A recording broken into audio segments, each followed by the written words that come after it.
आधी रात की सुनसान सड़कें, धुंधलका और सिर्फ आपकी टैक्सी की हेडलाइट का भरोसा। क्या आपने कभी ऐसी सवारी की है जहां ड्राइवर तो था लेकिन उसकी कोई परछाई नहीं थी, या जहां मंजिल पहुंचने से पहले ही टैक्सी गायब हो गई? ये सिर्फ कहानियां नहीं हैं। आज मैं आपको एक ऐसी ही डरावनी घटना की सच्चाई बताने जा रही हूँ। एक भूतिया टैक्सी की कहानी जिसने मेरी रातों की नींद उड़ा दी थी।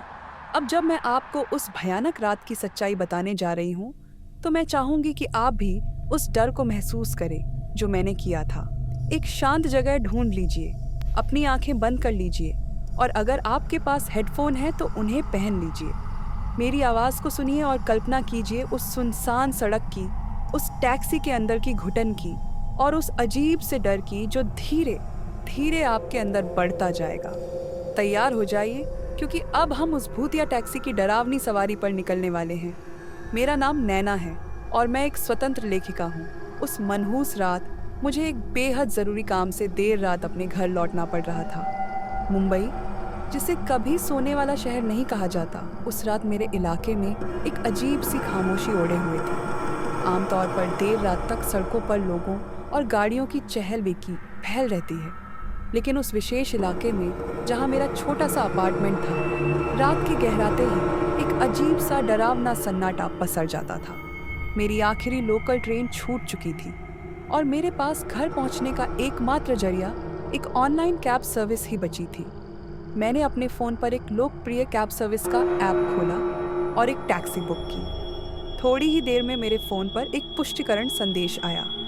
कैब आ चुकी है, ड्राइवर का नाम रमेश बताया गया था और गाड़ी का रजिस्ट्रेशन नंबर MH1XXXX था। मैं अपने अपार्टमेंट से नीचे सड़क पर निकली तो रात का गहरा अंधेरा छाया हुआ था और सड़क बिल्कुल सुनसान लग रही थी। सिर्फ कुछ दूरी पर लगी स्ट्रीट लाइट की पीली धुंधली रोशनी उस सन्नाटे को और भी भयानक बना रही थी। थोड़ी देर में एक पुरानी, थोड़ी खटारा सी दिखने वाली एम्बेसडर कार मेरे सामने आकर रुकी।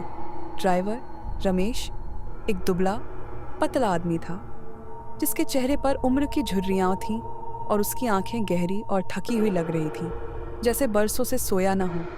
उसने एक हल्की सी, लगभग उदास मुस्कान के साथ मेरा नाम पूछा और मैंने डरते हुए हाँ में सिर हिलाया।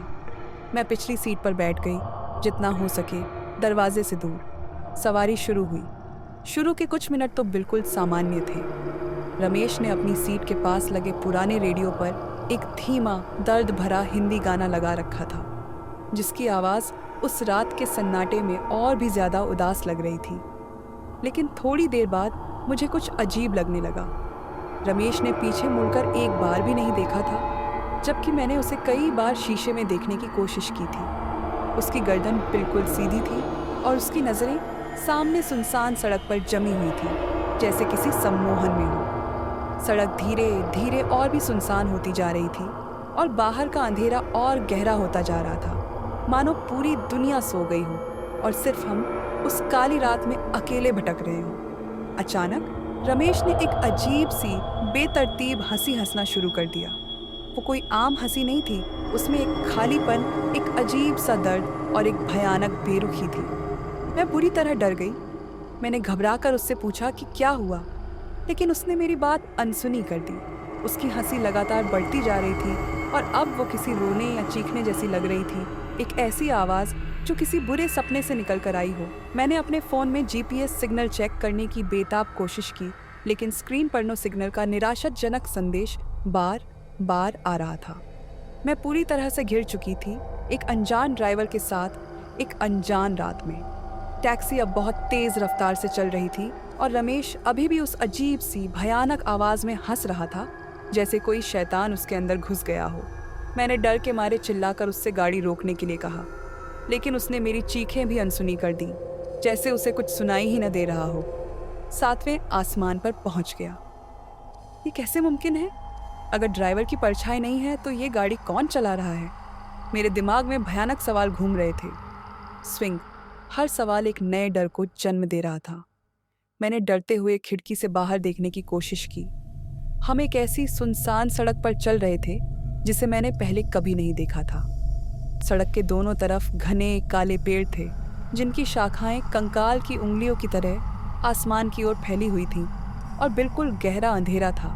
जैसे किसी ने पूरी दुनिया को काले रंग में रंग दिया हो। ऐसा लग रहा था जैसे हम किसी भूतिया अनजान जंगल में पहुंच गए हों, जहां से वापसी का कोई रास्ता नहीं था। अचानक टैक्सी एक जोर के झटके के साथ रुकी, जैसे किसी अदृश्य शक्ति ने उसे खींच लिया हो। रमेश की वो भयानक हंसी भी अचानक बंद हो गई, जैसे किसी ने उसका गला घोंट दिया हो। मैंने डरते हुए आगे देखा। ड्राइवर की सीट खाली थी। रमेश पूरी तरह से गायब हो चुका था, जैसे वो कभी वहां था ही नहीं। मैं डर के मारे एक चीख मार बैठी और बिना एक पल भी गंवाए जल्दी से टैक्सी का दरवाज़ा खोलकर बाहर निकल गई। मैं उस सुनसान अनजान सड़क पर अकेली खड़ी थी। चारों तरफ घना डरावना अंधेरा था और सिर्फ पेड़ों की सरसराहट और दूर से किसी जानवर की भयानक आवाज़ सुनाई दे रही थी। टैक्सी वहीं सड़क के बीचों बीच खड़ी थी। उसका इंजन बंद था और ड्राइवर साइड का दरवाज़ा अजीब तरह से खुला हुआ था। मैंने अपने फ़ोन में फिर से नेटवर्क सिग्नल देखने की बेताब कोशिश की। इस बार शुक्र है सिग्नल आ रहा था। मैंने तुरंत अपने सबसे करीबी दोस्त अर्जुन को फ़ोन किया और उसे अपनी भयानक आपबीती सुनाई। वो मेरी कहानी सुनकर बुरी तरह डर गया और उसने मुझे एक पल भी वहाँ रुकने नहीं दिया। तुरंत वहाँ से निकलने के लिए कहा। वो अपने कुछ दोस्तों के साथ अपनी गाड़ी लेकर उस सुनसान जगह पर आया और मुझे किसी तरह घर ले गया। उस रात मुझे बिल्कुल नींद नहीं आई। मैं बार उस भूतिया टैक्सी और उस रहस्यमयी ड्राइवर के बारे में सोच रही थी, जिसकी कोई परछाई नहीं थी, जो अचानक गायब हो गया था। मेरे दिमाग में अनगिनत सवाल घूम रहे थे जिनका कोई जवाब नहीं था। अगले दिन मैंने उस ऑनलाइन कैब सर्विस में उस भयानक अनुभव की शिकायत दर्ज कराई। उन्होंने मेरी पूरी बात सुनकर गहरी हैरानी जताई और कहा कि उस रजिस्ट्रेशन नंबर की कोई टैक्सी उनके रिकॉर्ड में मौजूद नहीं है और रमेश नाम का कोई ड्राइवर उनके साथ कभी काम नहीं करता था। मैं बुरी तरह हैरान रह गई। अगर वो टैक्सी उनकी नहीं थी तो वो किसकी थी? और वो रहस्यमयी ड्राइवर कौन था जिसकी कोई परछाई नहीं थी और जो अचानक गायब हो गया? क्या वो सब मेरी कल्पना थी या सच में कुछ भयानक हुआ था? मैंने उस डरावनी घटना के बारे में अपने कुछ पुराने जानने वालों से बात की। उनमें से एक बुजुर्ग व्यक्ति ने मुझे एक पुरानी दिल दहला देने वाली कहानी सुनाई। सालों पहले उसी सुनसान इलाके में एक टैक्सी ड्राइवर, जिसका नाम रमेश था, की एक भयानक सड़क दुर्घटना में मौत हो गई थी। लोग आज भी दबी आवाज़ में कहते हैं कि उसकी बेचैन आत्मा आज भी उस सड़क पर भटकती है और देर रात अकेले यात्रियों को लिफ्ट देती है, शायद अपनी आखिरी सवारी पूरी करने के लिए। और उस रहस्यमयी ड्राइवर का अनसुलझा राज आज भी एक ठंडे डर की तरह मेरे दिल में बसा हुआ है। एक ऐसी याद जो कभी भी पूरी तरह से मिट नहीं सकती। क्या आपको भी देर रात की सुनसान सड़कों और अनजान सवारियों से डर लगता है? अगर आपको ऐसी ही और भी सच्ची, रोंगटे खड़ी कर देने वाली घटनाओं के बारे में जानना है, जहां हमारी आम जिंदगी में भी अनहोनी और रहस्य का साया मंडराता है, तो ज़रूर हमारे टेलीग्राम चैनल को ज्वाइन कीजिए। वहाँ हम ऐसी ही दिल दहला देने वाली सच्ची कहानियाँ और अनसुलझे भयानक रहस्यों को शेयर करते हैं। हमारे टेलीग्राम कम्युनिटी का लिंक आपको नीचे डिस्क्रिप्शन में मिल जाएगा। आइए जुड़िए और डर के इस असली अनजाने रूप से वाकिफ होइए। अगर आपको मेरी यह सच्ची, दिल दहला देने वाली डरावनी कहानी पसंद आई और आप ऐसी ही और भी हैरान कर देने वाली और रोंगटे खड़ी कर देने वाली घटनाओं के बारे में सुनना चाहते हैं, तो हमारे चैनल पर और भी बहुत सी ऐसी कहानियां हैं जो आपका इंतजार कर रही हैं। उन वीडियोस को भी ज़रूर देखिए और अगर आपने अभी तक सब्सक्राइब नहीं किया है तो जल्दी से सब्सक्राइब बटन दबा दीजिए और घंटी भी बजा दीजिए, ताकि हमारी कोई भी नई सच्ची भयानक कहानी आपसे मिस न हो। आपका साथ हमें और भी ऐसी कहानियां लाने के लिए प्रेरित करता है।